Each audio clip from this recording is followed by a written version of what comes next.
ॐ नमो भगवते वासुदेवाय नमः। इदं शरीरं कौन्तेय क्षेत्रमित्यभिधायते एतत् जो वेत्ति तं प्राहुः क्षेत्रज्ञ इति तद्विदः। दर्शक बंधु अर्थात इदम रूपर सूचित करा जाउथिबा शरीर को क्षेत्र कहंती एवं जी एही क्षेत्र को जानिना ज्ञानी जन ताहाकु क्षेत्रज्ञ कहंती। अतएव क्षेत्र और क्षेत्रज्ञ दुहे पृथक। धरा जाऊ मु एही सम्मुखस्थ खुंटटी को जानुछि बा देखुछि, एही परिप्रेक्षी रे खुंटटी जानी हेबार वस्तु ओ मु ताहार ज्ञानता। साधारणतः जी जाने से जानी हेउथिबा वस्तु ठारू पृथक हो जाए। आमे शरीर को जानुछु, तेणु आमे शरीर ठारू पृथक। आमे कहूजे यहा मोर पेट, यहा मोर पाद, यहा मोर मुंड, यहा मोर इंद्रिय, यहा मोर मन मध्य, यहा मोर बुद्धि इत्यादि इत्यादि जहाकू एही रूपे सूचित करा जाउछि ताहा मु स्वरूपटे होई पारिबो किपरि कि? अहम अर्थात मो भाव यह रूपे सूचित हेउथाय। जो प्रकाश शरीर इंद्रिय और मन बुद्धि प्रतिभात हुअन्ति सेही प्रकाश अहम मध्य प्रतिभात हुए। जहा प्रतिभात हेउछि ताहा निजर स्वरूप होई न पारे, मु शरीर नुहे। यही तथ्य टिको दृढ़तार सह स्वीकार करी नियंतु आपण माने। मु केबे शरीर होई नथिली, केबे शरीर होई परिबि नाही, केबे शरीर होई रहिबि नाही एवं वर्तमान मध्य शरीर नुहे। मु शरीर ठाकुर संपूर्ण पृथक अटे। ये कथार सत्यता किपरि जानिबा? जानिबार तो उपाय है जदि मु ए शरीर ठारू पृथक होई न थांती, अर्थात जदि शरीर सहित मोर एकत्व थांता, तेबे मृत्यु पर मध्य शरीर मो सांगरे जाउ थांता, अथवा शरीर सांगरे मु सबुदिन पई एठारे रहु थांती। मात्र मृत्यु पर शरीर मो सांगरे जाए नाही कि मु शरीर सहित सबुदिन पई रहे नाही। तेबे मु शरीर हेले कि परि? घर भीतर मु बाहर को बाहरी जाए, किंतु घर मो सांगरे जाए नहीं। घर टी सेमिति अचल भावे रही थाए, किंतु मु सेथुरु बाहरी जाए। एथुरु प्रमाणित हेउछि आपण माने जानि पारुछंती जे घर ओ मु दुहे भिन्न भिन्न। सेहीपरि शरीर ओ मु भिन्न भिन्न बोली ठीक भावे अनुभव होई गले अहम भाव विलुप्त होई जाए। दर्शक बंधु, विलुप्त होई जाए। मु शरीर ए शरीर मोर, ए शरीर मो पाई इपरि भाविबा होछि आमर मृढ़ता भूल। प्रकृतरे मु शरीर नुहे, शरीर मोर नुहे एवं शरीर मो पाई मध्य नुहे। शरीर मो पाई नुहे बोली किपरि जानिबा आमे? ताहा उपाय हेउछि मु नित्य निरंतर रहे, किंतु शरीर बदली जाए। यही शरीर अनुक्षण मोठारू विजुक्त हेउछि। एपरि कौनसी मुहूर्त नहीं जे जेतेबेले कि शरीर मोठारू विजुक्त न हेउछि। मनुष्य भावे जे शरीर मरिगला परे जाई विजुक्त हुए, तेणु जन्म ठारू मृत्यु पर्यंत शरीर ता निजर। केवल स्थूल दृष्टि से यही परि भाबुथाय, किंतु सूक्ष्म दृष्टि रे देखिले शरीर प्रतिक्षण मरुथाय। धरा जाक जनकर आयु 100 वर्ष, जदि से वर्षकर होई थाए, तेबे तार आयु आउ 100 वर्ष रहिला कि? तार आयु आउ 69 वर्ष अछि। साधारणतः शिशु बड़ हेउछि बोली समस्तंकर धारणा होई थाए, किंतु एपरि धारणा संपूर्ण भूल। शिशुटी बरं छोट होई चालिछि, आमे मध्य भाबुजे आमे बड़ हेउछु, आमे बंची रहिछु, किंतु यह संपूर्ण भूल। सत कथाटी हेला आमे क्षण को क्षण मरुचु। मृत्यु परे शरीर ठारू वियोग होई जाय बोली आमे जहा मानुचु, ताहा प्रकृତରେ प्रतिक्षण हेउछि कि? जहा प्रतिक्षण विजुक्त हेउछि ताहा आम पाई होई परिबो किपि? एबे विचार करंत ଦର୍ଶକ ବନ୍ଧୁ, ଶରୀର ମୋର କି? ନା, ଏହା ମୋର ମଧ୍ୟ ନୁହେଁ। କାରଣ ଶରୀର ଯଦି ମୋର ହୋଇଥାନ୍ତା ନା, ଏହା ଉପରେ ମୋର ଆଧିପତ୍ୟ ଥାନ୍ତା। ମୁଁ ଏହାକୁ ରୋଗଗ୍ରସ୍ତ ଓ ଦୁର୍ବଳ ହେବାକୁ ଦିଅନ୍ତି ନାହିଁ, ଅତ୍ୟନ୍ତ ମରିବାକୁ ତ ଆଦୌ ଦିଅନ୍ତି ନାହିଁ। କିନ୍ତୁ ଏହା ଅସମ୍ଭବ। ଯଦି ଏହା ଉପରେ ମୋର ଆଧିପତ୍ୟ ନାହିଁ, ତେବେ ଏହା ମୋର ହେଲା କିପରି? ଏହି ଶରୀର ମୁଁ ମଧ୍ୟ ନୁହେଁ, କାରଣ ବାଲ୍ୟାବସ୍ଥାରେ ମୁଁ ଯିଏ ଥିଲି, ଏବେ ମଧ୍ୟ ସିଏ ଅଛି। ମୋର ସତ୍ତା ନିରନ୍ତର ପୂର୍ବ ପରି ଅନୁଭୂତ ହେଉଛି, କିନ୍ତୁ ଶରୀର ନିରନ୍ତର ପରିବର୍ତ୍ତିତ ହେଉଛି। ତେବେ ଶରୀର ମୁଁ ହେଲା କିପରି? ଶରୀର ସମଗ୍ର ସଂସାର ସହିତ ଏକତ୍ର ରହିଛି। ଦର୍ଶକ ବନ୍ଧୁ, ଯେଉଁ ପଞ୍ଚତତ୍ତ୍ୱରେ ସଂସାର ଗଢ଼ା, ସେହି ପଞ୍ଚତତ୍ତ୍ୱରେ ଶରୀର ମଧ୍ୟ ଗଢ଼ା। ସିଧି ଜଳ ପାବକ ଗଗନ ସମୀରା, ପଞ୍ଚ ରଚିତ ଅତି ଅଧମ ଶରୀରା। ମାନସ ସରୋବରରେ ଲେଖା ହୋଇଛି, ସଂସାରରେ ସେବା କରିବା ପାଇଁ ଆମକୁ ଶରୀର ମିଳିଛି, ନିଜ ପାଇଁ ନୁହେଁ। ବରଂ ଶରୀର ଆମକୁ କ'ଣ ବା କୃତାର୍ଥ କରିବ? ଆମର କି କାମରେ ବା ଆସିବ? ଶରୀରକୁ ନିଜର ନିଜ ପାଇଁ ମନେ କରିବା ପରିବର୍ତ୍ତେ ସଂସାରର ଓ ସଂସାର ପାଇଁ ଉଦ୍ଦିଷ୍ଟ ବୋଲି ମନେ କରି ତାହାକୁ ସଂସାର ସାବରେ ବିନିଯୋଗ କରିଦେବା ବିଧେୟ। ଏହା ହିଁ ଆମ ପକ୍ଷେ ଉପଯୁକ୍ତ କର୍ତ୍ତବ୍ୟ ହେବ। ଆପଣମାନଙ୍କର ସନ୍ଦେହ ହୋଇପାରେ ଯେ ଆମେ ତ ଏହି ଶରୀର ସାହାଯ୍ୟରେ ଜପ, ଧ୍ୟାନ, ଚିନ୍ତନ, ସେବା ପ୍ରକୃତି କରୁଛୁ, ତେବେ ଶରୀର ଆମର କାମରେ ଆସିଲା ନାହିଁ ବୋଲି କିପରି କହିବା? ବାସ୍ତବରେ ଶରୀର ଆପଣଙ୍କର କାମରେ ଆସିଲା ନାହିଁ। ଆପଣଙ୍କ ସ୍ୱରୂପ ପର୍ଯ୍ୟନ୍ତ କୌଣସି କ୍ରିୟା ବା ପଦାର୍ଥ ପହଞ୍ଚି ପାରିନାହିଁ। ଅବଶ୍ୟ ଏହା ସତ୍ୟ ଯେ ଜପ, ଧ୍ୟାନ ଇତ୍ୟାଦି କଲେ ବିବେକ ବିକଶିତ ହୁଏ ଏବଂ ଅନ୍ତଃକରଣରୁ ସାଂସାରିକ ମହତ୍ତ୍ୱ ନଷ୍ଟ ହୁଏ। ବିବେକ ପୂର୍ଣ୍ଣ ରୂପେ ଜାଗ୍ରତ ହୋଇଗଲେ ସଂସାରରୁ ସମ୍ବନ୍ଧ ଛିନ୍ନ ହୋଇଯାଏ।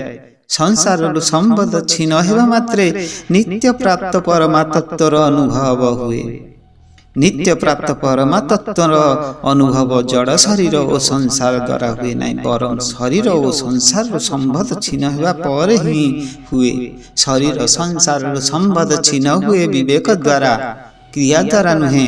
ଅତଏବ ଶରୀର ଆପଣଙ୍କର କାମରେ ଆସିଲା ନାହିଁ, ବରଂ ଶରୀର ସଂସାର ଠାରୁ ସମ୍ବନ୍ଧ ବିହୀନତା ହିଁ ଆପଣଙ୍କ କାମରେ ଆସିଲା।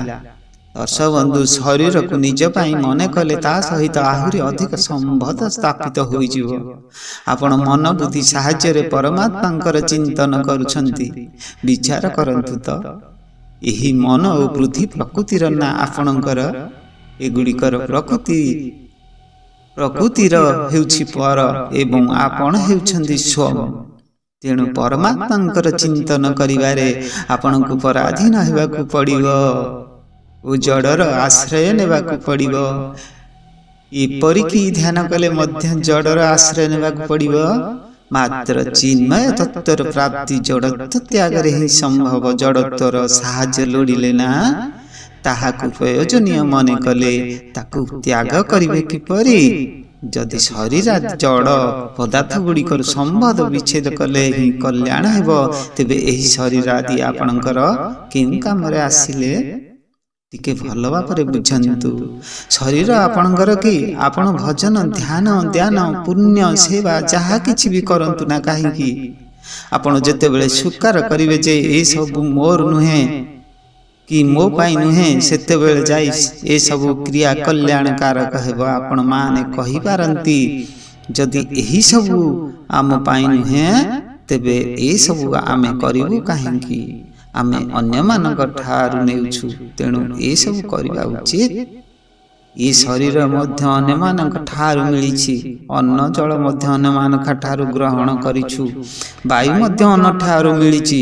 ଆମେ ଚାଲୁଥିବା ରାସ୍ତା ଅନ୍ୟମାନଙ୍କ ଦ୍ୱାରା ନିର୍ମିତ। ଯାହା ଛାୟା ମଧ୍ୟ ଅନ୍ୟ ଠାରୁ ମିଳୁଛି। ଘର ମଧ୍ୟ ଅନ୍ୟ ଠାରୁ ମିଳିଛି। ଅନ୍ୟମାନଙ୍କ ଠାରୁ ମିଳିଥିବା ବସ୍ତୁଗୁଡ଼ିକୁ ଅନ୍ୟମାନଙ୍କ ସେବାରେ ବିନିଯୋଗ କରିବାକୁ ହେବ। ଏହାଦ୍ୱାରା ଆମେ ଋଣମୁକ୍ତ ହୋଇପାରିବା, ପୁରାତନ ଋଣ ପରିଶୋଧ କରିପାରିବା ଏବଂ ନୂତନ ଋଣ ଗ୍ରହଣ ନ କରି ବିଧେୟ ଅମୁକ ବ୍ୟକ୍ତି ମୋ ପାଇଁ ଉପଯୋଗୀ ହେଉ, ମୋ କହିବା ଅନୁସାରେ କାମ କରୁ ଓ ମୋ କଥା ମାନୁ, ଏପରି ଇଚ୍ଛା ରଖିଲେ ନୂଆ ଋଣ ଲଦି ହେବ। ଆମେ ତ ଚେତନ, ପୁଣି ଜଡ଼ ବସ୍ତୁ ଆମର କି କାମରେ ଆସିବ? ତେବେ ଆମେ କ'ଣ କରିବା ନା ଜଡ଼ରୁ ମୁକ୍ତ ହେବା ପାଇଁ ହୁଏତ ସଂସାରର ସେବା କରିବା ଅର୍ଥ ଭଗବାନଙ୍କର ସେବା କରିବା, ନଚେତ ନିଜ ପାଇଁ କିଛି କରିବା ନାହିଁ। ଦର୍ଶକ ବନ୍ଧୁ, ଗୀତାରେ କୁହାଯାଇଛି ଯେ ଦାତବ୍ୟମିତି ଯଧାନଂ ଦାୟେତ ଅନୁପକାରିଣେ ଦେଶେ କାଳେ চ ପାତ୍ରେ চ ତଧାନଂ ସାତ୍ବିକଂ ସ୍କୃତମ୍। ତ ଦାନ ଦେବା କର୍ତ୍ତବ୍ୟ ଏପରି ଭାବରେ ଉପଯୁକ୍ତ ଦେଶ କାଳ ପାତ୍ର ଅନୁଯାୟୀ କୌଣସି ଅନୁପକାରୀକୁ ଯେଉଁ ଦାନ ଦିଆଯାଏ ନା, ସେହି ଦାନକୁ ସାତ୍ବିକ ଦାନ କୁହାଯାଇଛି। ତ ପରିଲକ୍ଷିତ ହୁଏ ଭଗବାନ ଅନୁପକାରିଣୀ ପଦଟିକୁ ଚତୁର୍ଥୀ ବିଭକ୍ତି ରୂପରେ ଏବଂ ଦେଶେ କାଳେ च ପାତ୍ରେ च ପଦଗୁଡ଼ିକୁ ସପ୍ତମ ବିଭକ୍ତ ରୂପେ ପ୍ରୟୋଗ କରିଛନ୍ତି। ଅନ୍ତଃ ପ୍ରାତେ च ପଦରେ ଆଦୌ ସପ୍ତମ ବିଭକ୍ତି କଥା ହେବା ନାହିଁ, ବରଂ ଏ ସ୍ଥଳରେ ପାତ୍ରାୟ ହୋଇଥାନ୍ତା। ଆଶ୍ଚର୍ଯ୍ୟର କଥା, ଏଥିରେ ମଧ୍ୟ ସପ୍ତମ ବିଭକ୍ତି ହୋଇଛି। କିପରି ହେଲା ଏହାର ପ୍ରକୃତ ମର୍ମ ତ ଭଗବାନ ଜାଣନ୍ତି ନାହିଁ, ଆମେ ତ ଅଥଚ ବିମୂଢ଼। ବ୍ୟାସଦେବ ଏହାକୁ ଜାଣନ୍ତି, ମୁଁ ସେମିତି ବିଦ୍ୱାନ ନୁହେଁ ଯେ ଜାଣିପାରିବି।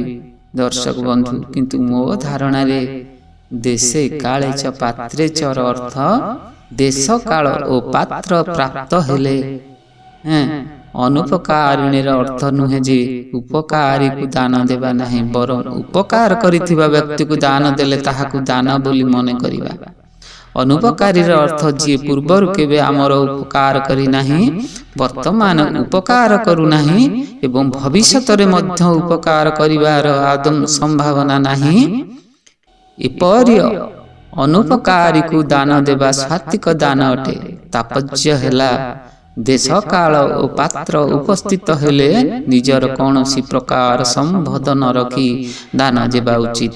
ଯଦି ଉପକାରୀକୁ ଦାନ ଦିଆଯାଏ ତେବେ ଦାନ ସହିତ ସମ୍ବନ୍ଧ ହୋଇଯିବାରୁ ସେହି ଦାନ ରାଜସ ଦାନ ହୋଇଯିବ। ଯତୁ ପ୍ରତ୍ୟୁପକାରାର୍ଥଂ ତଦାନଂ ରାଜସଂ ସ୍କୃତମ୍। ଦାନ ସହିତ ସମ୍ବନ୍ଧ ନ ରହିଲେ ସାତ୍ବିକ ଦାନ ବାସ୍ତବରେ ଦାନ ପଦବାଚ୍ୟ ନ ହୋଇ ବରଂ ତ୍ୟାଗ ନାମରେ ଅଭିହିତ ହେବ। ଯେପରି ଧ୍ୟାନ ସହିତ ଆମର ସମ୍ବନ୍ଧ ନ ରହିବା ଉଚିତ, ଦାନ ସହିତ ଆମର ସମ୍ବନ୍ଧ ନ ରହିବା ଉଚିତ, ସେହିପରି ଜପ, ଧ୍ୟାନ, ସେବା ସହିତ ମଧ୍ୟ ସମ୍ବନ୍ଧ ନ ରହିବା ଉଚିତ। କାହାର ସେବା କରି ଯଦି ଆମେ ବଡ଼ କାମ କଲେ ବୋଲି ଭାବୁ, ତେବେ ଏହା ଆମର ଭୁଲ। କାରଣ ଆମ ପାଖରେ ଯାହା ବି ଅଛି ତାହା ଉପରେ ସେହି ବ୍ୟକ୍ତିର ଅଧିକାର ରହିଛି। ଆମ ନିକଟରେ ଥିବା ଶକ୍ତି ସମଷ୍ଟିର ଅଟେ। ସମଷ୍ଟିରୁ ଭିନ୍ନ କୌଣସି ଶକ୍ତି ଆମ ନିକଟରେ ଅଛି କି? ବିଦ୍ୟା, ବୁଦ୍ଧି, ଯୋଗ୍ୟତା, ଅବସ୍ଥା ପ୍ରଭୃତି ଯାହା ବି ଆମକୁ ମିଳିଛି ସବୁକିଛି ସମଷ୍ଟିର ଦାନ। ସମଷ୍ଟିର ଜିନିଷ ଗୁଡ଼ିକୁ ସମଷ୍ଟି ସେବାରେ ବିନିଯୋଗ କରି ଆମେ କ'ଣ ବା ଉପକାର କରିପାରିଲେ? ଏପରି କରିବା ବରଂ ଆମର ସଚୋଟତା ସେହି ବସ୍ତୁଗୁଡ଼ିକ ସହିତ ସମ୍ବନ୍ଧ ସ୍ଥାପନ କଲେ ଅହଂ ଭାବ ଜାତ ହୁଏ। ଅହଂ ଭାବରୁ ମୋର ଭାବ ଜାତ ହେବ ଏବଂ ପରେ ପରେ ଗୁଡ଼ିକ ମୋ ପାଇଁ ବୋଲି ମନେ ହେବ। ଏହା ମୁଁ ନୁହେଁ କି ଏହା ମୋର ନୁହେଁ, ଏହା କଦାପି ମୁଁ ହୋଇପାରିବି ନାହିଁ ଏବଂ ମୁଁ କଦାପି ଏହା ହୋଇପାରିବ ନାହିଁ। ଶରୀର, ମନ, ବୁଦ୍ଧି, ପ୍ରାଣ ପ୍ରଭୃତି ସବୁକିଛି ଏହା ଅଟେ, ଏପରିକି ମୁଁ ଭାବ ମଧ୍ୟ ଏହା ଅଟେ। ତେବେ ଏଗୁଡ଼ିକ ଆମର ସ୍ୱରୂପ ହେବ କିପରି? ସଂସାର ଓ ସଂସାର ସହିତ ସ୍ୱୀକୃତ ସମ୍ବନ୍ଧ ହିଁ ଜନ୍ମ ମୃତ୍ୟୁର କାରଣ। ତେଣୁ ଯଥାଶୀଘ୍ର ଏହି ସମ୍ବନ୍ଧକୁ ଦୂର କରିଦେବା ଆବଶ୍ୟକ ଅଟେ। ଦର୍ଶକ ବନ୍ଧୁ, ଏହି ଓମ୍ ସନ୍ଦେଶ ଚ୍ୟାନେଲକୁ ଆପଣମାନେ ସବସ୍କ୍ରାଇବ୍ କରନ୍ତୁ। ଆପଣ ଯୋଡ଼ି ହୋଇ ରୁହନ୍ତୁ। ଏହିଭଳି ଭଗବତ ଚେତନା, ମନ୍ତ୍ର, ଧ୍ୟାନ, ଯୋଗ, ତପ ସବୁକିଛି ଆପଣ ଏହି ଓମ୍ ଧ୍ୟାନ ସନ୍ଦେଶ ଚ୍ୟାନେଲରେ ପାଇପାରିବେ। ତେଣୁ ଦର୍ଶକ ବନ୍ଧୁ, ଆପଣ ଭୁଲିବେ ନାହିଁ, ଆପଣ ବନ୍ଧୁମାନଙ୍କୁ ଏହି ଭିଡ଼ିଓ ସେୟାର କରନ୍ତୁ। କିଛିଟା ତ ଆପଣ